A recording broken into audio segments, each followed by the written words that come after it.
concernant le post que j'ai partagé sur mon mur et également sur l'Observatoire démocratique de Côte d'Ivoire concernant la dame qui est tombée du 3e étage qui aurait été battue par son compagnon. En fait, elle a été battue, on va arrêter d'employer le conditionnel puisque le monsieur a été mis aux arrêts selon les dernières informations que nous avons de la police nationale de Côte d'Ivoire. Les faits très rapidement. Aux environs de minuit, enfin 3 heures du matin, dans la nuit du 18 au 19, on est le 20 aujourd'hui, c'est ça? Dans la nuit du 18 au 19 avril, on a constaté, les voisins ont entendu des bruits. On constatait qu'il y avait une dame au 3e étage, enfin au 2e étage, qui était suspendue. Donc, si vous voyez, c'est la bâche. Je ne suis pas grande de taille malheureusement, mais c'est quelque part là, un peu plus haut là-bas. C'est la bâche en fait où la dame était accrochée. On constatait qu'il y avait une dame qui était accrochée. Donc, il est 3 heures du matin, hein, on est en plein coup-feu, les gens dorment. Donc déjà, pour ceux qui incriminent le voisinage, il faut déjà arrêter parce que sans le voisinage, on n'aurait pas eu cette vidéo-là. Je précise qu'il est 3 heures du matin, les gens dorment, on est en plein coup-feu. Donc tout de suite, le voisinage commence à crier. Déjà, on dit que ça fait environ, depuis 23h, 22h, il est en train de battre la fille. Donc elle fuit, elle va se réfugier dans une église. Et l'église est juste de l'autre côté de la rue. L'église est en construction là, comme vous voyez. Quand elle part se réfugier au niveau de l'église, il va la chercher là-bas.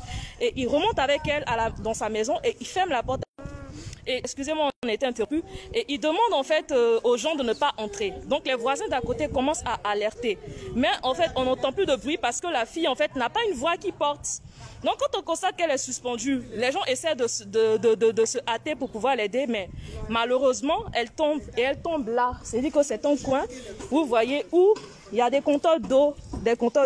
Donc il y a un compteur même qui est même cassé à la suite de sa chute.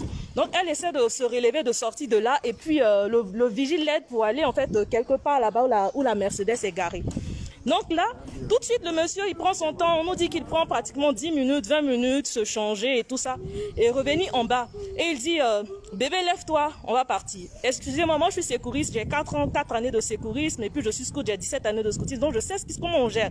Donc, tout le monde lui dit, mais ne la touche pas. Elle est tombée du 3e étage. Non, laissez-moi, c'est une affaire de couple. Et il appelle son ami qui serait gendarme. J'emploie le conditionnel parce que je ne sais pas. Qui serait gendarme. Qui vient, qui dit, je suis gendarme. En fait, ne vous mêlez pas à ça. C'est une histoire de couple. Et le voisinage dit, non, c'est pas possible.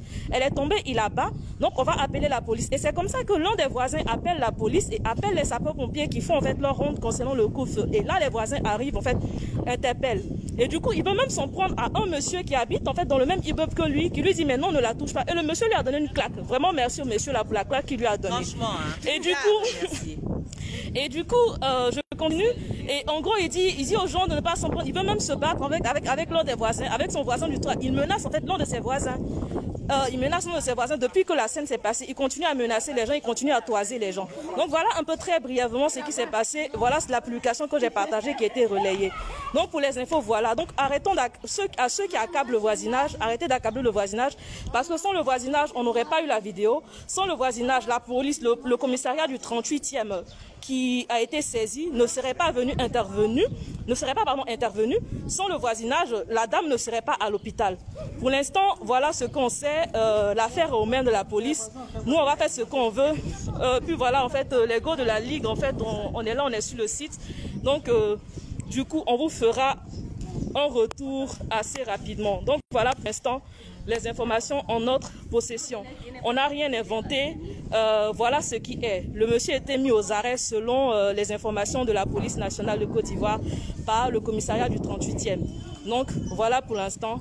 Et on tient vraiment à remercier le voisinage parce que sans leur contribution, on n'aurait jamais eu vent de ce cas-là. Sans un voisin qui a alerté la police, on n'aurait jamais pu mettre la main sur ce monsieur-là. Et puis ça allait être des violences qui allaient être perpétuées, qui allaient continuer. Donc voilà les filles, pour celles qui veulent continuer. Il faut dire aussi que ce monsieur n'est pas connu de la cité. Parce qu'il est arrivé, ça fait pratiquement 2 mois. Parce qu'on a eu à demander, est-ce que c'était un cas de violence qui était récurrent? Est-ce que les voisins avaient connaissance de ça? Ils nous ont dit en fait que le monsieur est arrivé dans la cité, ça fait seulement que 2 mois. Donc nous demandons à toutes les personnes, à toute la toile, de vraiment féliciter les voisins qui ont été d'une grande aide. Et nous encourageons aussi les voisins qui habitent dans des quartiers, oui, dans des endroits où vous avez des femmes battues. Police secours a un numéro de téléphone. Appelez quand vous voyez une femme en situation de détresse. N'hésitez pas à appeler. En tout cas, les membres de la Ligue que nous sommes, nous allons continuer à poursuivre les investigations et tout ce qui doit se faire pour que justice soit rendue à cette dame. Voilà, et puis il était dit aussi qu'il la battait depuis des heures, depuis au moins 2 heures. En fait, j'imagine le niveau de désespoir de la femme pour qu'elle puisse se jeter du 3e, c'est-à-dire qu'elle n'avait plus d'espoir.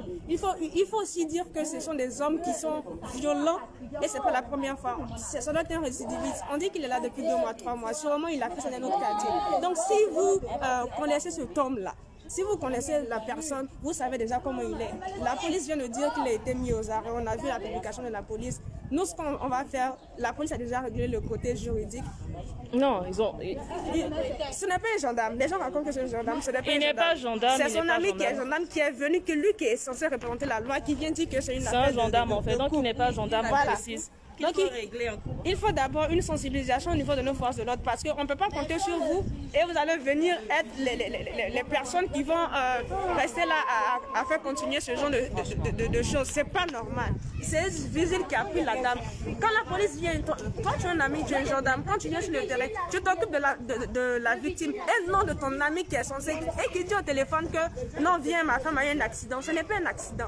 Ça découle d'une situation où elle était battue. Non, il a battu et il disait, en fait, voilà, selon les voisins, il disait de laisser tomber, que voilà, c'est une affaire de couple. Et quand la police est arrivée, il a dit que c'était un accident. Il n'a pas dit qu'il a battu sa femme.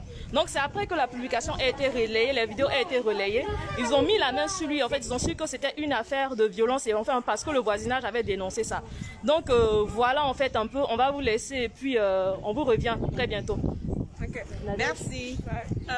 Moi, ce que je voudrais dire, c'est merci vraiment à ce vigile qui a pu secourir la femme, qui n'est pas resté comme on le voit souvent, très souvent, spectateur. Il est venu, il a aidé et tout ça. Merci vraiment au voisinage. Et on tient à s'excuser également pour tout ce qui a été dit sur les réseaux sociaux, parce que contrairement à ce qu'on voit dans la vidéo, sans le voisinage, cette femme-là n'aurait pas pu être secourue. Donc merci et puis on vous revient comme on l'a dit. Merci beaucoup et puis portez-vous bien, prenez soin de vous.